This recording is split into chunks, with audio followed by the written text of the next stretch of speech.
All right, now, inside, in resting conditions, the inside is what compared to the outside? Negative. Now, depending on how the membrane changes, we have words to describe that. If the inside is negative, and it starts to become positive, or at least moving towards zero, remember your number line? Here's 0, here's plus 30 or so, here's minus 70. Right? 0, negative numbers, positive numbers, not drawn to scale. Okay? All right? Okay, so my cell is down here at minus 70, right?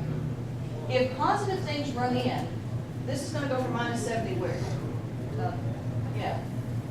Because more positives are running in, so I'm getting less negative, right? Okay. So moving from resting potential to the positive end, becoming more positive is called depolarization.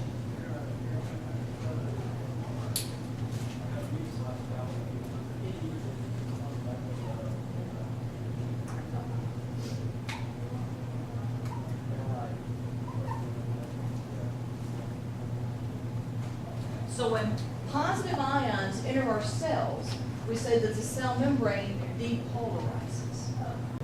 Now, the cell will only depolarize so far. It won't go, to 1,000. Because usually what happens, once it gets around 30, then those channels that were open shut. Now, my sodium-potassium pump's still working, right? So guess what it's going to do? If the sodium ran in, it's going to do what with the sodium? It's going to pump it right back out.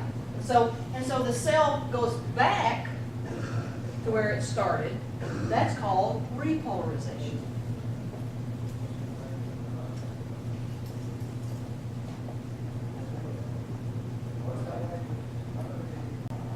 So if the cell is moving back toward the resting rate, the resting membrane potential, that's repolarization. Now, what happens though, instead of opening a sodium channel, what happens if I open this potassium channel? What would happen? They go out. Potassium is going to leak out, right? Because I've got a lot of potassium on the inside. Now, if I'm losing positives, what's happening to the inside? It's getting more negative. That's hyperpolarization.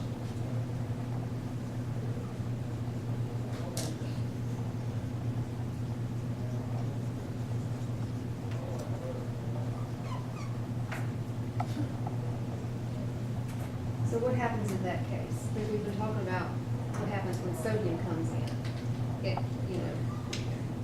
it releases their, electrical charge. Or Yes. whatever in the, so what happens when potassium, when it gets more negative? What happens is potassium will, if something opens a potassium channel, which Right. happens, okay, we'll talk about that later on. Okay. Then the cell hyperpolarizes. Potassium is only going to leak out so much. Right.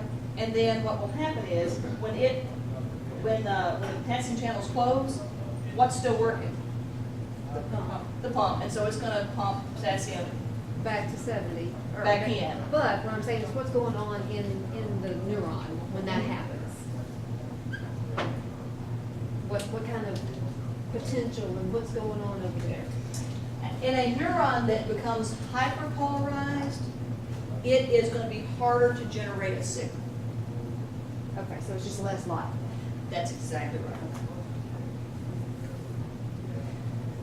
So it's probably the stimulus was not a strong It enough was, stimulus. well, or- here's the thing. Here's how this works.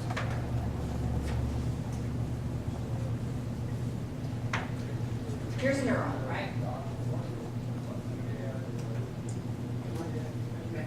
Now, this neuron can be stimulated by another neuron, right? Right. So if this neuron releases a chemical that causes sodium channels to open, sodium will run in. And if you get enough sodium running in, you'll get another signal. Right. But you can have another neuron. And this neuron releases chemicals that opens potassium channels. So is that like So- an inhibitor or what? That's exactly right. This neuron will inhibit or make it less likely to get a signal in this one. So you can have this neuron having synapses with many different neurons. when we talked about Parkinson's disease, this neuron here would be the neuron that starts down here in your spinal cord and goes to your muscles or wherever. What tells this neuron to function are a whole bunch of other neurons.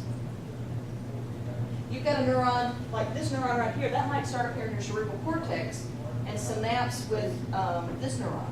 And it might say, okay, move my leg. But at the same time, you have other neurons from what are called the basal nuclei down inside your head, the unconscious part of your brain. And they're saying, I want to stand still, don't move the leg. And so you have both inhibitory signals and excitatory signals, and then this neuron, this postsynaptic neuron, has to analyze all of that, has to process all of that. It depends on which one is stronger. And it depends on which one. If it's getting more excitatory than inhibitory, you move the leg. Now, the problem in Parkinson's disease is that these neurons begin to die. And so you don't have your normal braking system, and you do this. And they have to physically think, right foot, left foot. Whereas clumsy as I am, I can talk and walk and, well, I don't know if I want to chew gum on up here, but, you know what I'm saying? I don't have to think right foot, left foot. So you need both stimulatory pathways and inhibitory pathways. So the inhibitors sort of regulate. It's an accelerator and a brake. Exactly. And so your inhibitory neurons would release chemicals that would result in, for example, potassium channels opening. And so if a potassium channel opens, potassium is going to get in or out. To get what? If potassium channel is open, potassium is going to go where? In. Oh, that's right. Remember, you've got more potassium on the inside, right? Okay, more potassium on the inside. And so if a potassium channel is opened, potassium is going to get out. The inside is going to become more, and we call that If you're going from hyperpolarization back to repolarization. is it repolarization? Anytime, it doesn't matter if you're up here or you're down here. If you're moving back toward resting, that's repolarization. So the only time potassium comes in is through the pump. Yes. It never comes in through any channels. It always goes out. Right. And that's why you have to have the pump. That's why you gotta have the pump. It forces it in. That's correct. So that if you open a channel, it'll go out. Right. Rated potentials involve, action potentials involve, you have to have a strong enough graded potential in order to get an action potential. In other words, you have to open enough of these channels to get the voltage to change enough right here in order to open these. But once you get these open, one opens the next, opens the next, opens the next one. If I only have a really small graded potential, I'm not going to change the voltage enough to get an action potential. Let me give you an example.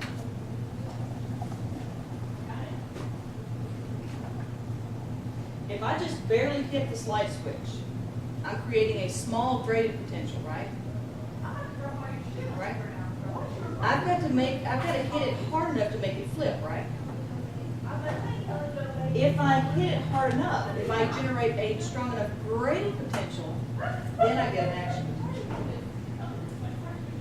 If I just barely hit it, I'm not creating enough graded potential to make it flip. But once I reach that pressure point, then I get an action potential. Yes? So we're talking about numbers here. Yes. It has to go from -70 to at least 0 or whatever. To usually about -60, which is called Oh, threshold. -60.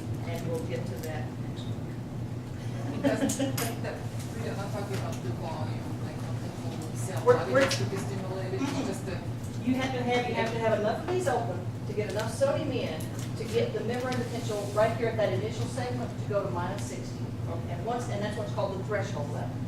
And once that hits -60, this next voltage channel is going to open, sodium's going to run in, and so it's like, once you get here, it's like dominoes, because all of these are voltage gated channels. And once you get the first one open, all the rest of them open.